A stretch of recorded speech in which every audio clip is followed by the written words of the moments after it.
micro, ¿sí? Sobre todo de sangre, porque de sangre no tenemos piezas macro. Entonces, pero cosas como esta son de cultura general prácticamente. ¿Qué es esto? Un Papa Si yo le Nicolau. señalo una célula en particular, esta, Coilocito. todo el mundo sabe que es un coilocito, ¿cierto? Ujú. Entonces no tiene que dificultar el reconocimiento de esa célula. Y además que no, acuérdense, siempre cuando estén revisando el examen, yo les pongo un enunciado, ¿sí? Y con esas características que son clínicas, más las imágenes, ustedes hacen los diagnósticos. ¿Sí? Es enlazar las dos cosas.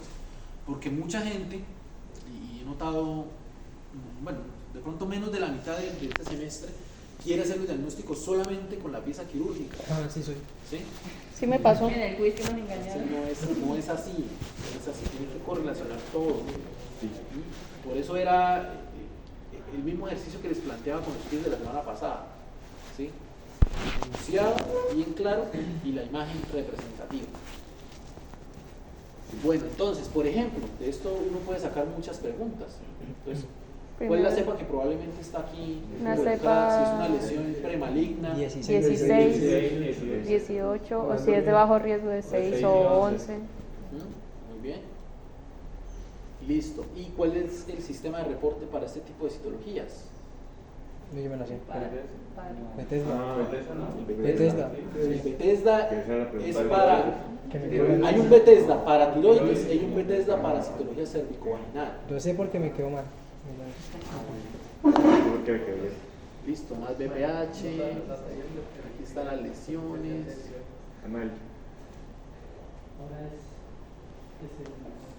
Bueno, entonces aquí pues está la trampa, ¿no? Que está, les digo cuál es el nombre de la imagen. Verruguita. Condiloma Esto es lo que llamamos las verrugas. Yo les decía en el examen de ayer, es el principal factor de riesgo para desarrollar un cáncer en el área genital, un carcinoma escamocelular, es la variante más frecuentemente asociada a la infección por BPH. O sea, ¿eso puede ser una lesión premaligna?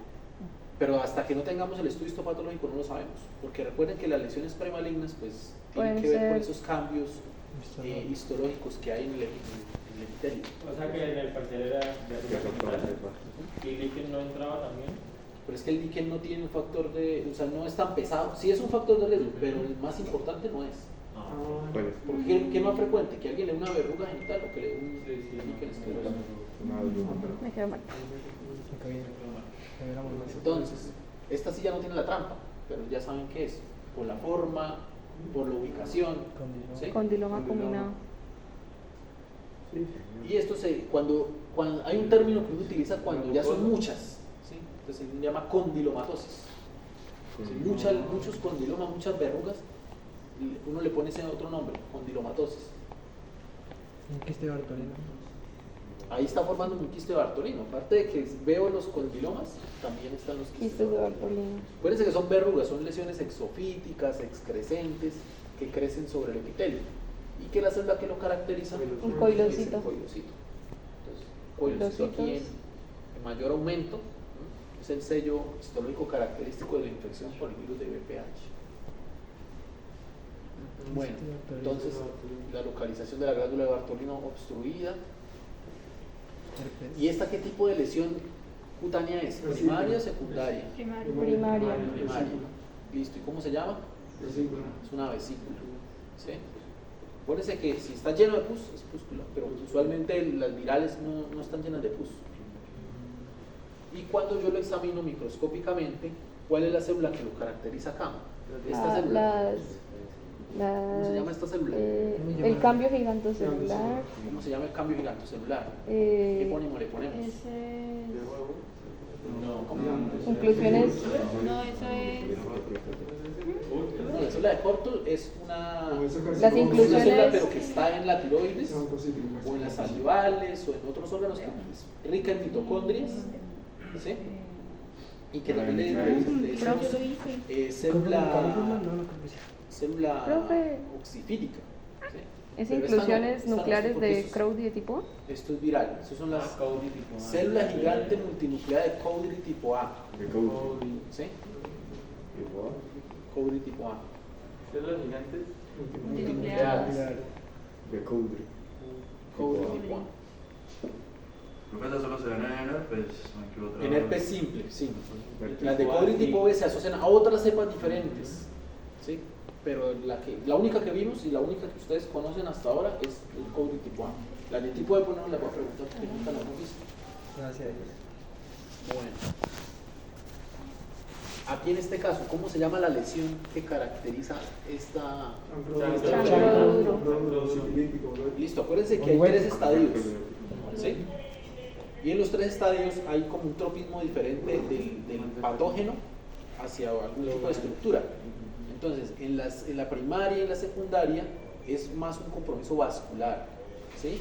Pero la sífilis terciaria, aparte de ser vascular, Órganos. se vuelve Neurológica. Listo, entonces dijimos que esto se llama Chancro duro o chancro loético. chancro, un chancro sifilítico. Bueno, aquí lo que les decía de la sífilis, casos de sífilis congénita, Sí. la tríada de Hutchinson. muy bien. No, Si entonces cuando te contar a la micro, esto tiene un patrón, ¿no? Esto dijimos que tenía un patrón en donde los vasos sanguíneos se obliteraban. endarteritis obliterante. Esta endarteritis obliterante se caracteriza precisamente por eso, porque los vasos se obstruyen a expensas de que hay mucho plasmocito. O sea, la célula que está ahí, sobre todo siendo protagonista en la sífilis primaria y secundaria, son los plasmocitos. Bueno, esto es más micro, ahí vimos la espiroqueta. Esta lesión, ¿cómo se llama? Condiloma lato. Condiloma lato. Malato es una placa, aunque acá no la vemos pues bien representativa, pero yo les decía, es una lesión hiperpigmentada que descama. Y por esa descamación es que decimos que son placas. Entonces uno la ve sobre todo en la planta de los pies y en las palmas de las manos. También en la área genital, ¿verdad? Puede verse en el área genital, pero las ubicaciones más predilectas son esas dos. Es como que ya la espiroqueta se diseminó por el cuerpo y está en las zonas sacrales. ¿Sí? Bueno, esto es de sífilis terciaria, por el compromiso vascular del que hablábamos. Pero yo les decía, o sea, en la sífilis realmente lo que yo tengo es una afectación más del arco aórtico y de la aorta ascendente, más que de la descendente. ¿Sí? O sea, este aneurisma no es tan de sífilis, sino que es más por otras etiologías. Entonces puede ser una vasculitis o puede ser una enfermedad aterosclerótica. El arco aórtico o la aorta ascendente son los sitios que más afecta la sífilis terciaria. ¿Sí? O sea, aneurismas ahí usted piense primero qué es eso, antes de irse a los diagnósticos diferenciales, que serían pues, las vasculitis, la enfermedad aterosclerótica, etc. ¿Sí? Aquí es al revés. Y aquí es al revés, exactamente. Cuando ya vemos el aneurisma en la aorta abdominal, lo último que pensamos es bueno, más imágenes macro. Entonces, esas placas blanquecinas en el área de las mucosas, o sea, bien sea de la boca o el área genital, le llamamos Leucoplasias. leucoplasia. ¿Sí? Entonces se van a acordar mucho cuando más adelante se encuentran con pacientes que tienen una cosa que se llama la leucoplasia oral vellosa, eso da en los bordes de la lengua. Estos pacientes pues hay que descartarles que no tengan una lesión premaligna, un carcinoma escamocelular que esté formando ahí. Esa es la leucoplasia oral vellosa. Eso también se ve en la candidiasis. Esos son verrugas genitales, sí. Candidiasis. La leucoplasia. Las leucoplasias pueden ser, sí, un diagnóstico diferencial. Lo que pasa es que ya las semiologías son muy diferentes, porque las lesiones por cándida, cuando usted las intenta desprender, ellas sangran, la base sangra. En cambio, las leucoplasias se quedan ahí, pegadas, no van a sangrar. Así es como usted diferencia una de la otra. Entonces se ponen los guantes, coge el espéculo y empieza a examinar la lesión. Y eso es lo que le da a usted el parámetro de que el diagnóstico es este y el manejo va a ser este. ¿Sí? La conducta que usted va a tomar parte es de los hallazgos físicos que usted tenga. Profe, ¿y esa leucoplasia es la lesión premaligna para desarrollar cáncer? Sobre todo se asocia con carcinomas escamocelulares. Entonces, esto dijimos el día que era ¿qué? Verrugas genitales. Acuérdense del BPH, que es muy común. Bueno, entonces, hablando de las lesiones premalignas, yo realmente diría que las lesiones NIP2 y NIP3 sí son premalignas, porque son las que más probabilidad van a tener de volverse un carcinoma in situ. En cambio, el NIP1 tiene una tasa de regresión muy alta. ¿Sí? Acuérdense que el 90% de los NIP1 o las neoplasias intraepiteliales grado 1 en cualquier área anatómica regresan. La gran mayoría van a ser regresión. Pero de igual manera uno puede ver en todas estas lesiones la presencia de esas células que son los coilocitos. Entonces, acuérdense que eso es por tercios. Un tercio NIP1, 2 tercios NIP2, 3 tercios. Y 3. Y el carcinoma in situ.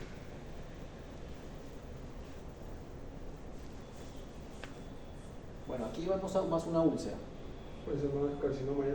Eso ya es un carcinoma que está ahí instaurado. Y vemos que hay nidos de células escamosas por debajo del epitelio. Ya se metió el estroma. Entonces aquí uno hacía la medida y decía si era nuestro invasor o si se pasaba de esa medida, decíamos que ya era invasor. Ahí era 5, que se pasaba así. Sin menos de 5 milímetros es microinvasor. Aquí hay un compromiso, un vaso linfático, pero bueno, esto es micro, ¿no? Eso no lo vamos a revisar.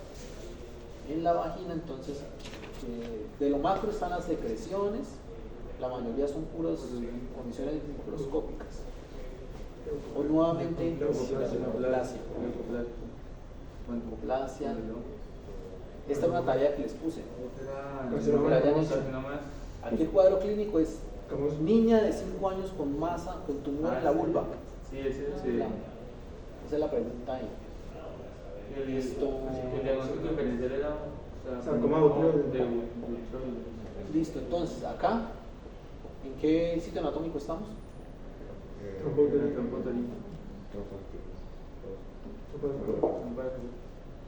Ya estamos, es una vista laparoscópica del útero, las trompas. ¿Sí? Cuando hay secreción a través del canal vaginal que proviene allá del útero, ¿qué término aplicamos?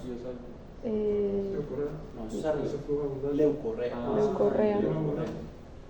¿Cuándo es qué? Leucorrea. Flujo, cuando hay flujo. Cuando viene orden. El flujo que viene del cuello uterino. Sí. Así. Usted pone el espéculo, que es ese instrumento metálico que ve ahí, y ve ese flujo tan abundante, amarillento. ¿Sí? Eso es una leucorrea. Y vea los cambios inflamatorios que hay en el cuello uterino. Pues las leucorreas tienen un montón de diagnósticos diferenciales. Entonces, la cuestión es si, por ejemplo, veo las membranas que decía aquí Joan, entonces le apunto más a la cándida. Si los olores le dan a uno también la pista de qué puede ser. Yo me vez cuando estaba aquí cerca del cervix ya tocaba pensar en esa clamidia en vez de cáncer. Más en clamidia, sí. Pero por ejemplo, si huele a frutas, no, ¿cuál es la que huele a frutas? Garnerero, La garnerera. Entonces, vean, todas esas cosas le dan a uno la pista de qué puede ser. le huele frutal. Aquí, diagnósticos diferenciales, pues ya ahí hay uno. Pero ¿qué otra cosa puede ser? Esto es una masa que protruye a través del orificio exocervical. Ese sería eso. Entonces, una es un pólipo endocervical, o sea, una lesión tumoral benigna que se origina de la pared del cuello uterino, de la parte endocervical, y que protruye a través del orificio. ¿Qué otra cosa puede ser?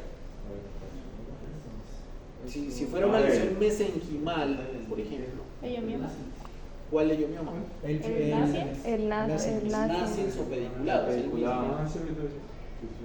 ¿Listo? Entonces, esos son diagnósticos diferenciales. Y si te sale como me acuerdo cuando tenía una cuando te sale la vejiga, no se vería también así. Un prolapso, pero es que los prolapsos se ven es en la vagina. ¿Sí? O sea, usted ve esa parte posterior que es el fondo del saco de Douglas y se abomba y termina saliéndose la vejiga porque todos los músculos están muy débiles en el piso pélvico.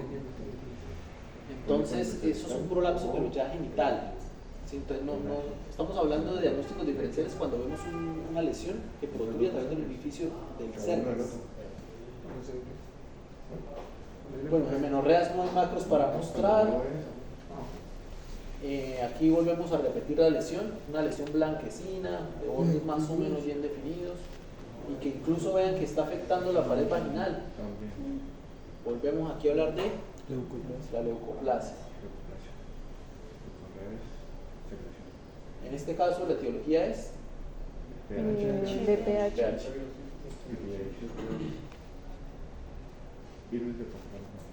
Listo, lesiones intraepiteliales. Bueno, acá, a ver. ¿Cuál es el principal diagnóstico que tendríamos acá? Una mujer de más o menos unos 40 años, digamos, 40, 42 años. Carcinoma escamocelular exocervical. Eso, carcinoma escamocelular exocervical. Acuérdense que el periodo de incubación del virus para que produzca un cáncer es más o menos de 10 años. Por eso es que uno tiene una ventana grande para hacer el tamizaje. O sea, si no se le detectó una lesión y llegó a ser el cáncer, es porque no hubo ningún tipo de prevención ahí, ni el médico nunca hizo nada, ni una citología, ya no tomarlo. Entonces, el periodo de incubación es largo para que se presente esto. Entonces, decimos que el principal diagnóstico diferencial es un carcinoma escamocelular. ¿De qué puede fallecer esta paciente? ¿De qué se puede morir? ¿Cuál es la causa de muerte más frecuente cuando hay un carcinoma escamocelular en el cuello uterino? Sé que hay hemorragia uterina normal con manifestación. La manifestación clínica es esa, pero ¿cuál es la causa de muerte principal? Una necrosis. No. Esos son, sí, pueden darse como causas de muerte, pero son secundarias. ¿Cuál es la más importante? Yo le recalqué cuál es la que más mata a estas pacientes. Ah, por la falla renal. La falla renal. La falla renal. Los uréteres y la vejiga están ahí nomás. Se obstruye la vía urinaria y la paciente se inunda, llega hasta los riñones esa infección. No la deja orinar. Y fallece por una obstrucción de los uréteres. Pero si la También a punto. vejiga no descarga para afuera, descarga para Sí, adentro. a la larga Pueden puede tener ser toneladas de un Falta de que nos acuerde. Pero Yo me antes de acordaba, la yo no lo leí. falla renal. Usted puede morir de falla Falla renal. renal. Pero antes del uremia y de la falla. Bueno, imagen el micro de lo mismo, ahí se ven las perlas córneas. Los adenocarcinomas, por ahí una muestra de un adenocarcinoma. Que decía que era por un medicamento. Por el dietilmestrol. Dietilmestrol. Sí, la patogenia, la etiología cambia, porque no están asociados a BPH. Bueno, la citología nos puede mostrar esto. Ya dijimos que el sistema de reporte era cuál. Bethesda. Cuando es para urinaria sería La urinaria era París. Bueno, Esas son las acá, únicas que me quedan. ¿cuál es la etiología o la patogenia de esta lesión? Estímulo de las hormonas. Estrógeno, no, estrógeno elevado. Entonces, ¿qué condiciones patológicas pueden estar asociadas con esta lesión? La pregunta puede ser condición patológica asociada. ¿Hiperandrogenismo? ¿Listo? ¿Qué le produce a una paciente hiperandrogenismo? Puede ser algún síndrome de Cushing o de esos. Más que Cushing, el síndrome de ovario poliquístico. Ese sí está más asociado. ¿Listo? Entonces ténganlo ahí. Lo mismo que el uso de anticonceptivos orales de manera prolongada. A los pacientes cada tanto les ordenan que se hagan el control para ajustarle las dosis y ver cómo va el tratamiento. Pero cuando no hacen ese tipo de controles, entonces se producen esto. A veces hay dispositivos intrauterinos que tienen el estrógeno y pueden generar también pólipos en los cervicales. Entonces, todos esos estados de hiperestrogenismo, pues les tienen que hacer pensar en cuáles son las entidades patológicas asociadas. Bueno, hay tumores en el ovario también que pueden estar asociados a eso, los que producen estrógenos. El tecoma. Los tumores de células de Leydig, de Sertoli, también pueden ser. Bueno, más micros como diagnósticos diferenciales. Pero acuérdense, la pregunta es condición patológica asociada. Síndrome de ovario poliquístico. Síndrome de ovario poliquístico. O cualquier otra condición. O dispositivos intrauterinos. También. Pero piensen en las específicas. Traten de pensarlas de esa manera. O sea, es para llegar a la casa y buscar Entonces, Síndrome de ovario poliquístico. de esto les sale una pregunta, ¿no? ¿De qué? ¿Ah, sí?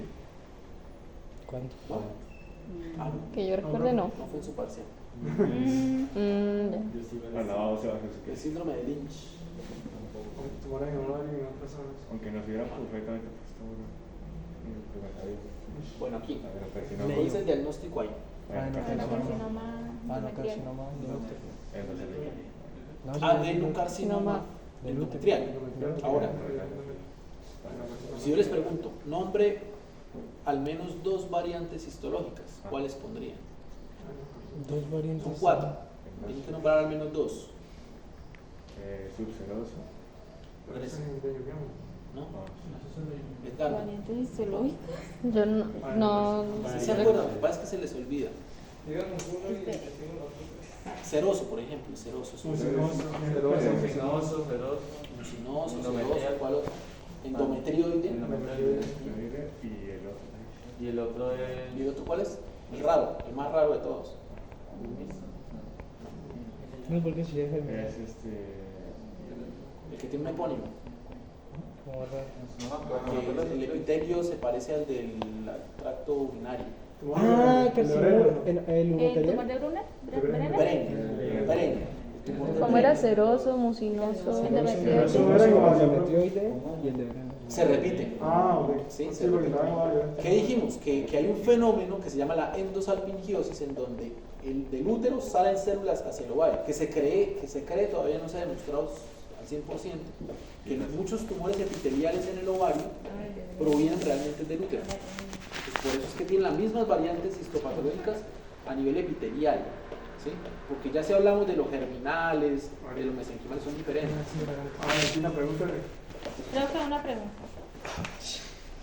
Es que la lesión premaligna para el desarrollo de cáncer germinal en los hombres, o sea, el seminoma y eso, es la neoplasia intratubular germinal. Ajá. Pero en mujeres, Es una neoplasia germinal, es la misma, pero entonces habría que cambiarles como eso de tubular. sí, porque nosotros no tenemos túbulos. Sí. Pero ¿cómo quedaría? O sea, ¿cuál sería? Sería como una neoplasia germinal. No, epitelial no puede ser. No, porque es germinal, no puede ser epitelial. Tiene que ser germinal. Pero Pero no, no tiene túbulos. no los túbulos seminíferos, porque ustedes no tienen túbulos seminíferos, sino los cordones, más bien. Neoplasia. O sea, eso no va a contar aquí. Entonces. No, Ah, bueno. pues eso no es que esté bien descrito en los libros. Sí, porque es que se me surgió, pero yo dije, o sea, ¿cómo quedaría? Bueno, perfecto. Mira la dos preguntando qué cosa en No, la verdad nunca he visto un libro que describa las lesiones premalignas de los tumores germinales en las mujeres. Excelente. Nunca lo he visto, No le- la verdad, ahora que lo Que no le menciono. surja nada más porque tenemos poco tiempo. Pero bueno, bien que Bien, hayas bien, filosofado del tema. Sí, filosofa. Eso ya implica un nivel superior de conocimiento. Como para yo no presentar el parcial. ya. Con una línea de investigación ya. Haga artículo. Saca artículo. Bien, mete Bueno, ahí. manifestaciones clínicas. ¿Cuál es la más importante ahí? Hemorragia uterina normal. Hemorragia uterina normal. Ahí mismo ya está sangrando. ¿verdad? Bueno, ¿qué otra cosa?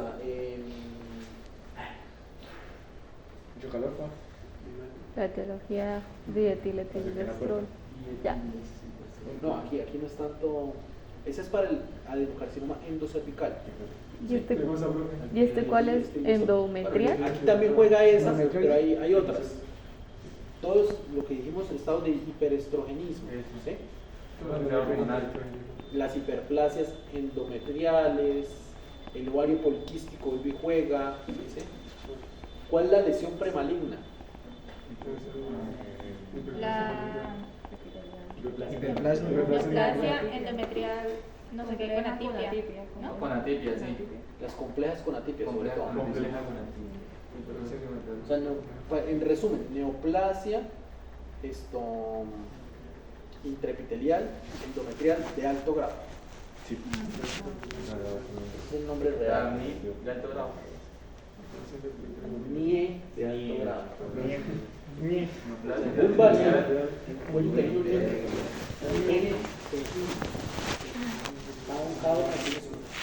Neoplasia intraepitelial. Neoplasia intraepitelial endovascular. Entonces usted dijo que el bioetileto solo era para los adenocarcinomas endometriales. Más para Pero Pero eso es que que es, acá no es tan importante, es más importante en el cuento, pero sí, o sea, sí vale, sí vale. entonces ¿a qué patología es? Esto es una adenocarcinoma endometrial. Entonces, la variante no la podemos saber si no les muestro una imagen histológica, pero como no entra La célula de origen depende de la variante también, ¿verdad? ¿Cierto? Pero si no, ya en está cualquier diciendo caso que sea de la va a ser persona. el endometrio que sufre la mutación. Por más que sea tipo el otro, seroso y todo eso. Sí, porque. Bueno, aquí es la misma, pero ya con hormona. El mismo adenocarcinoma. Sí, me parece, pero. Necesito un resaltador porque todo así me da pánico, me da como... Estos bancos. Sí, todo Bueno, se ¿qué otra pega. Acuérdense que esta lesión es la clínica cambia de acuerdo a la ubicación. Sí, intramural. ¿Sí? Seroso.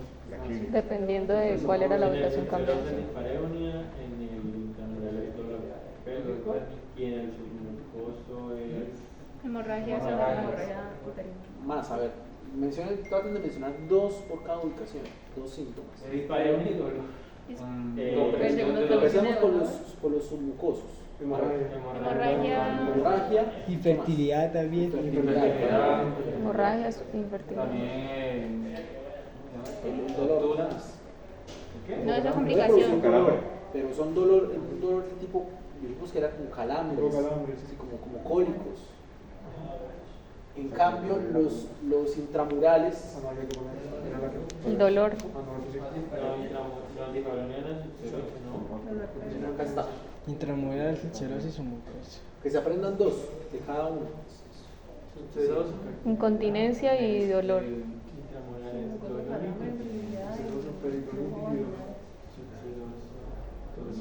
Subseroso, peritonitis, dolor. Cramps. ¿Estás grabando?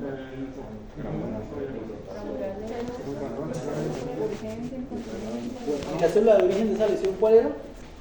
Célula muscular lisa. ¿Y el linaje? Era epitelio. Mesenquimal. Mesenquimal. Mesenquimal. Bueno, la última pregunta del parcial era de este tema. Sí, el síndrome.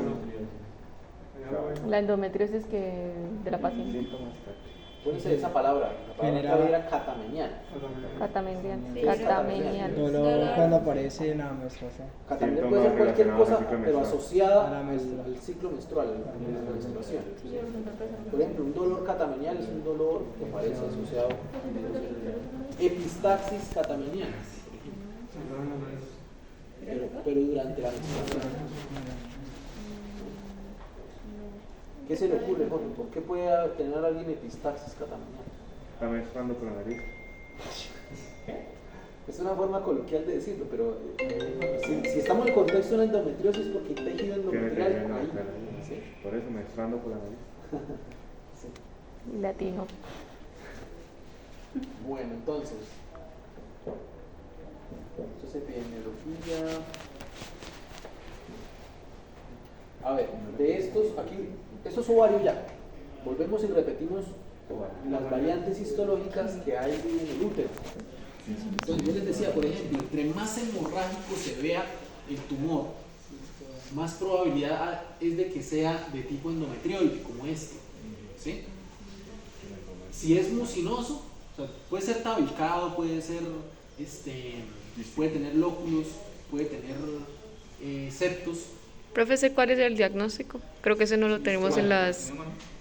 Todos, o sea, ¿cuál es el diagnóstico? Por eso, dijimos que como es más hemorrágico, puede ser de variante endometrioide, porque se ven así. Adenocarcinoma de ovario endometroide. Adenocarcinoma Endometrioide. endometrioide del ovario, sí, tal cual lo dice. Mucinoso, si vemos el moco, Si en cambio eso es líquido de tipo ceroso, o sea, claro, transparente y que no es espeso, entonces eso me da la característica de que es ceroso, ¿sí? Entonces adenocarcinoma Seroso del ovario. del ovario. Y el raro, es difícil conseguir una foto de eso. El de Brenner. Pues yo no diría que esto es un de Brenner, pero por lo menos estos dos sí me cuadran más para que sean cerosos, ¿sí? Por las características macroscópicas que tienen. Pero acuérdense, siempre yo les doy un enunciado y eso es lo que tienen que correlacionar para sacar el diagnóstico. Y con base en ese diagnóstico ustedes piensan el resto de características asociadas a la enfermedad, ¿sí? Por ejemplo, ¿cuáles serían condiciones patológicas asociadas a esto? O sea, mejor dicho, ustedes parten de un diagnóstico para pensar en las otras cosas, ¿vale? Esta lesión, les decía, esa foto es muy chévere, me parece a mí, porque es muy nítida, y era para ilustrarles un tumor borderline. ¿Se acuerdan de los tumores borderline? Sí, que estaba entre benigno y maligno. Que tenían nódulos en las También le llaman tumores de bajo grado. Entonces, aquí la cuestión es que aquí donde están las excreciones papilares que ustedes ven, esas excrescencias tienen este corte histológico, y acá por debajo del epitelio, que es seroso, vemos que hay unas células que tienen características malignas y que están metiéndose, pero como no han traspasado toda la lesión quística, entonces se queda como borderline. Entonces, características intermedias de malignidad, le dicen también. Pero acuérdense lo otro que les decía, uno desde la radiología, desde el examen macroscópico, uno les adjudica características que favorecen benignidad o malignidad, ¿sí? Entonces, esas son las que tienen que recordar y repasar. Este me favorece más que sea una lesión benigna, porque es una lesión uniloculada, tiene solamente esas áreas de excrescencias acá, ¿sí? No tiene área de necrosis y seguramente no es bilateral. Son características que marcan malignidad. Entonces, pero ya sabemos que pues, el diagnóstico es un cistadenoma borderline. Y el epitelio es el que le da la tendencia serosa en este caso.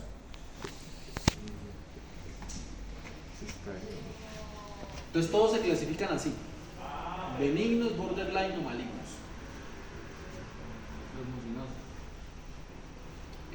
Los serosos también, y los de Brenner también. Los de Brenner se repiten en este órgano. ¿Listo? Bueno, ¿cuál es la complicación que uno le teme acá a las neoplasias mucinosas? Bien sea un adenocarcinoma mucinoso del apéndice, un adenocarcinoma gástrico de tipo difuso que también es mucinoso, y estos tumores mucinosos del ovario. ¿La metástasis? La ruptura.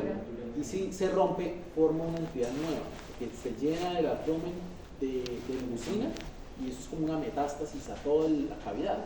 Y eso se llama, ¿cómo llama esa complicación? Pero es una peritonitis tumoral, o sea, es una peritonitis rara. Porque usted habla de peritonitis, es inflamación de la serosa del peritoneo. Pero aquí no estamos hablando de una inflamación como tal, son implantes tumorales.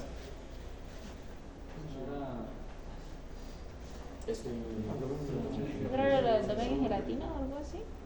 Abdomen en gelatina, pseudomixoma peritoneal. Esto es a la complicación que uno le teme a los tumores mucinosos en cualquiera de esos órganos del que les mencioné. Pues complicación de los estenomas. Yo creo que No, de los tumores mucinosos. De los tumores mucinosos. Toma tu gelatina.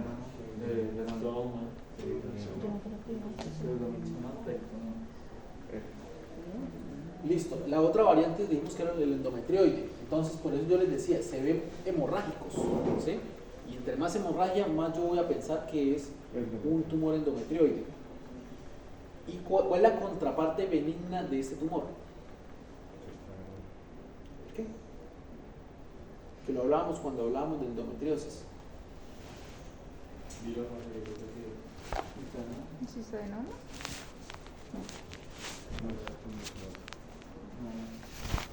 No. que les dije que también se le llamaba el quiste achocolatado. Los quistes de chocolate, ¿qué son? Este es chocolate. Sí, no me acordaba. El endometrioma. Entonces, siempre que ustedes escuchen quistes achocolatados o con quistes de contenido achocolatado, de un endometrioma, ese es el diagnóstico. La contraparte benigna, porque estamos hablando de los carcinomas endometrioides del ovario. Entonces es un cistadenocalcinoma. Es maligno. O sea, si tiene morfología quística, le ponemos ese nombre. Si es solo sólido, entonces es una adenocarcinoma endometrioide, ¿sí? Del ovario. O sea, si es solo sólido, no, casi no. Sí. Sí. Ustedes vean, glándulas endometriales, es que se llama así. Los tumores germinales, y esta pregunta salió en el parcial así textual. Sí, en el 25. Gracias. Bueno, entonces aquí se repite todo lo del testículo. Que repasen esa parte también. Testículo. En el ovario. Ah, Cuando es un tumor benigno, ¿sí? y hace su diferenciación a estructuras maduras de las tres líneas germinales, entonces le llamamos teratoma maduro o quiste dermoide. ¿Sí? ¿Cómo se llama la contraparte maligna de esto? Inmaduro. el teratoma inmaduro. ¿Cuál es el rasgo característico? El neuroepitelio. Bueno, y cuando es un teratoma monodérmico que solo se diferenció a tejido tiroideo, Estromo ovario. y acuérdense que los síntomas son de qué? El estromo ovario. Hipertiroidismo. Todo lo que se manifiesta como hipertiroidismo, no hiper. Ese es el estromo ovario, teratoma monodérmico. Es un teratoma que solo se diferenció a tejido tiroideo. Ese es el inmaduro y ahí ven ustedes el neuroepitelio. El inmaduro es la contraparte maligna del quiste dermoide que hablábamos. Vemos el neuroepitelio, áreas en la macro de necrosis, hemorragia, etc. Y acá pues la otra categoría de los tumores en el ovario. El síndrome de Meigs por ahí lo mencionábamos ayer, pero pues no tenía que ver con la pregunta que estaba haciendo. No, tampoco. No era la de. No, era Endometriosis, era la respuesta ahí. La respuesta era endometriosis. Porque Pero tenía en el enunciado esa palabrita de Generaba catamenial, infertilidad. catamenial. Pero sí, Es que yo no sabía que era que Profesor, ¿qué linaje es? Ah, pero es en el seno. el fibroma tiene que ser. ¿Qué linaje Mesenquimal, ¿no? Fibroma y teratoma no es lo mismo. Pero es que se llaman tumores del estroma y los cordones Pero dijo sexuales. Y el estroma es la mesenquimal. línea, no con la coma.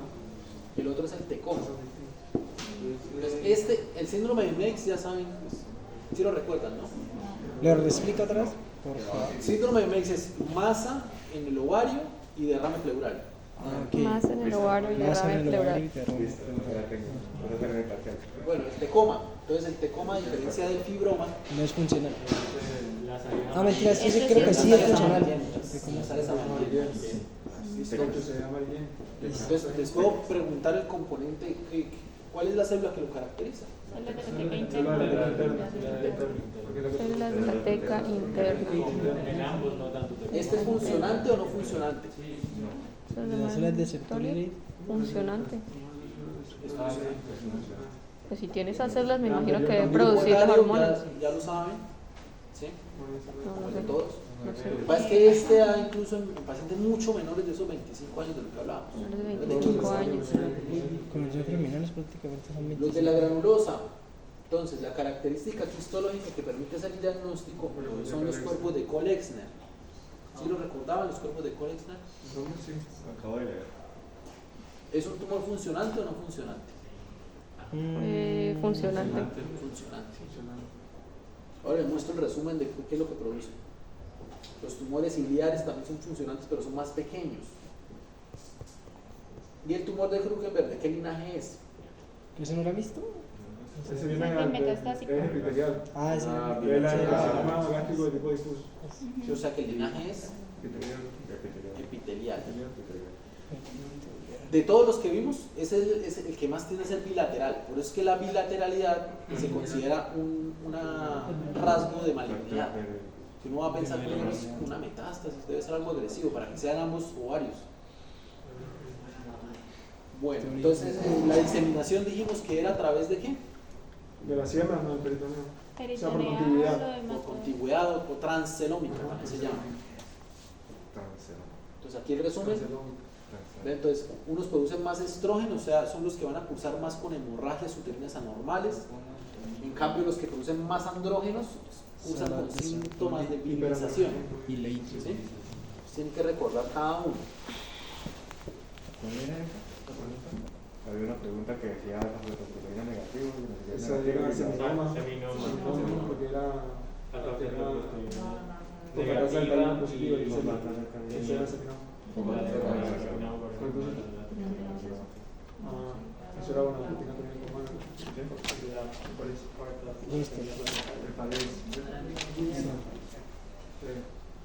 La atención Bueno, por ahí las próstatas. la atención del parcial era bongosa.